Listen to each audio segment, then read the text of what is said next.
Hello everyone, welcome back to my channel. ಇವತ್ತು ಆಷಾಢ ಏಕಾದಶಿ ಆಗಿರೋದ್ರಿಂದ ಬೆಳಗ್ಗೆ ಬೇಗನೆ ಎದ್ದಿದ್ದೆ. ಹಾಗೇನೆ ಮನೆ ಕೆಲಸ ಎಲ್ಲ ಮುಗಿಸ್ಕೊತಾ ಇದ್ದೆ. ಅಷ್ಟೊತ್ತಿಗೆ ಅರ್ಣನೂ ಕೂಡ ನನ್ನ ಜೊತೆನೇ ಎದ್ಬಿಟ್ಲು.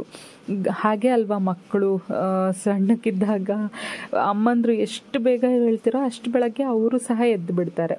ಹಾಗೆ ಅವಳನ್ನ ನಾನು ವಾಕರಲ್ಲಿ ಹಾಕಿಬಿಟ್ಟು ಒಂದೊಂದೇ ಕೆಲಸ ಮಾಡ್ಕೊಳ್ತಾ ಇದ್ದೆ. ಹಾಗೆಯೇ ನಾನಿವತ್ತು ಬ್ರೇಕ್ಫಾಸ್ಟ್ಗೆ ಸಾಬುದಾನ ಕಿಚಡಿ ಮಾಡ್ಕೊಂಡಿದ್ದೆ.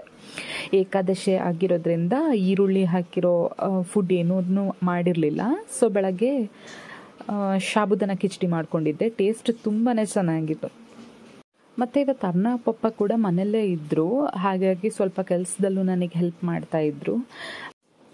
ಮತ್ತು ನಾನು ಅರ್ಣಂದು ಏನೇ ಫುಡ್ ಐಟಮ್ ಆಗಿರ್ಬೋದು ಎಲ್ಲನೂ ಒಂದೇ ಬಾಕ್ಸಲ್ಲಿ ಹಾಕಿಟ್ಕೊಂಡ್ಬಿಡ್ತೀನಿ. ಬೇರೆ ಬೇರೆ ಕಡೆ ಇಟ್ಟರೆ ಏನು ಗೊತ್ತಾ, ಟೈಮಿಗೆ ಕರೆಕ್ಟಾಗಿ ಕೈಗೆ ಸಿಗೋದೇ ಇಲ್ಲ. ಸೊ ಒಂದೇ ಬಾಕ್ಸಲ್ಲಿ ಅವಳದು ಏನೇನು ಇರುತ್ತಲ್ವ, ನಾನು ಬೆಳಗ್ಗೆ ಅವಳಿಗೆ ಸ್ವಲ್ಪ ಸಿರ್ಲೆಕ್ ತಿನ್ನಿಸ್ತೀನಿ.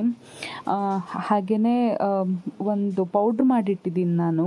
ಅದೇನೆಂದರೆ ಮಖಾನ ಹಾಗೆ ಎಲ್ಲ ಥರ ಡ್ರೈ ಫ್ರೂಟ್ಸ್ ಹಾಕಿ ಪೌಡ್ರ್ ಮಾಡಿಟ್ಟಿದ್ದೀನಿ. ಆ ಪೌಡ್ರು ಒಂದು ಸ್ವಲ್ಪ ಹಾಲಿಗೆ ಮಿಕ್ಸ್ ಮಾಡಿ 11:30 ಅಷ್ಟೊತ್ತಿಗೆ ಅದನ್ನು ಕುಡಿಸ್ತೀನಿ. ಹಾಗೆ ಮನೆಯಲ್ಲಿ ಮಾಡಿಟ್ಟಿರೋ ಸರಿ ಪೌಡ್ರ್ ಏನಿದೆಯಲ್ವ, ಅದು ಮಧ್ಯಾಹ್ನ ಅವಳಿಗೆ ಸರಿ ಮಾಡಿ ತಿನ್ನಿಸ್ತೀನಿ. ಮತ್ತು ಸಂಜೆ ಇನ್ನೊಂದು ಸ್ವಲ್ಪ ಸಿರ್ಲೆಕ್ ಹಾಕಿ ಕುಡಿಸ್ತೀನಿ ಅವಳಿಗೆ. ಹಾಗೆ ರಾತ್ರಿ ಮತ್ತೆ ಸರಿ ಮಾಡಿ ತಿನ್ನಿಸ್ತೀನಿ. ಇದುವರೆಗೂ ನಾನು ಅನ್ನ ಸ್ಟಾರ್ಟ್ ಮಾಡಿಲ್ಲ. ಹಾಗಾಗಿ ಸ್ವಲ್ಪನೇ ಹಾಲು ಹಾಕ್ಕೊಳ್ತೀನಿ. ನಾನು ಆಲ್ರೆಡಿ ಹಾಲು ತಗೊಳ್ತಾ ಇದ್ದೀನಿ ಆಕಳದು.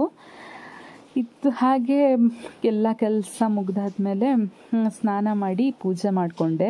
ಇವತ್ತು ಆಷಾಢ ಏಕಾದಶಿ ಆಗಿರೋದ್ರಿಂದ ವಿಷ್ಣು ಪಾದನ ರಂಗೋಲಿಯಲ್ಲಿ ಬರೆದು ಅದಕ್ಕೇ ದೀಪ ಹಚ್ಚಿ ಪೂಜೆ ಮಾಡಿದೆ. ವಿಷ್ಣು ಸಹಸ್ರನಾಮ, ರಾಮರಕ್ಷಾ ಸ್ತೋತ್ರ, ಹಾಗೆ ವಿಷ್ಣು ಅಷ್ಟೋತ್ತರ ಎಲ್ಲನೂ ಓದ್ಬಿಟ್ಟು ಅರ್ಣ ಮಲಗಿರೋ ಟೈಮಲ್ಲಿ ನಾನು ಪೂಜೆ ಮಾಡ್ಕೊಂಡಿದ್ದೀನಿ.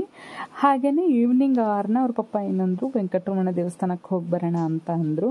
ಸೊ ನಾನು ರೆಡಿಯಾಗಿ ಅರ್ಣನೂ ರೆಡಿ ಮಾಡಿಸಿ ಟೆಂಪಲ್ಗೆ ಹೋಗಿದ್ವಿ. ನೋಡಿ, ಇದು ದಾಂಡೇಲಿದು ರಾಮ ದೇವಸ್ಥಾನ. ಆ್ಯಕ್ಚುಲಿ ನಾವು ಹೋಗಿರೋದು ಲೇಟ್ ಆಗಿತ್ತು. ಸೊ ವೆಂಕಟರಮಣ ಟೆಂಪಲ್ ಕ್ಲೋಸ್ ಆಗಿತ್ತು. ಸೊ ರಾಮ ದೇವಸ್ಥಾನಕ್ಕೆ ಹೋಗಿ ನಮಸ್ಕಾರ ಮಾಡ್ಕೊಂಡು ಬಂದ್ವಿ. ನೋಡಿ, ಅರ್ಣ ಗಂಟೆ ಹೊಡೆಯೋಕ್ಕೆ ಟ್ರೈ ಮಾಡ್ತಾ ಇದ್ಲು. ಇದಾಗಿತ್ತು ಇವತ್ತಿನ ದಿನ. ವಿಡಿಯೋ ಇಷ್ಟ ಆದರೆ ಲೈಕ್ ಮಾಡಿ, ಶೇರ್ ಮಾಡಿ. Thank you for watching.